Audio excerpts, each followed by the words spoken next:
Il 20 e 21 settembre anche la Valle d'Aosta va al voto, anzi va a un triplice voto, con i cittadini chiamati alle urne per il rinnovo del Consiglio regionale, per l'elezione dei sindaci di 66 comuni, compreso ovviamente quello di Aosta, e per il referendum sul taglio dei parlamentari.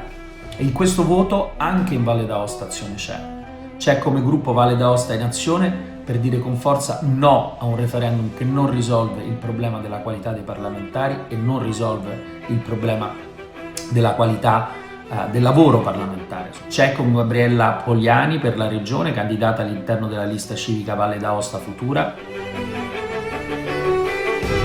Io voglio lavorare per una regione che produca sicurezza nel lavoro, nella sanità e sul territorio. Voglio lavorare per una regione che crei appartenenza, che crei una comunità in cui tutti possano sentirsi accolti e in cui possano sviluppare i loro migliori talenti.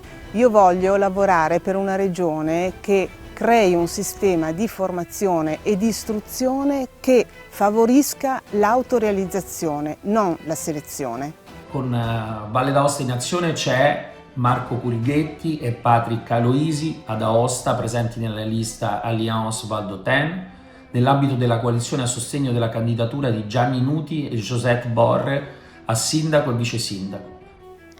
Io voglio lavorare per una città più bella e più funzionale e dove soprattutto le periferie siano più integrate e quindi più sicure e più vivibili. Voglio lavorare per una città dove le attività commerciali non vivano in continuo conflitto con l'amministrazione pubblica, ma in armonia. Io voglio lavorare per rendere Aosta una città più moderna e sempre più a misura d'uomo, dove il centro città sia liberato dal traffico delle auto per restituire le sue piazze ai cittadini e ai turisti.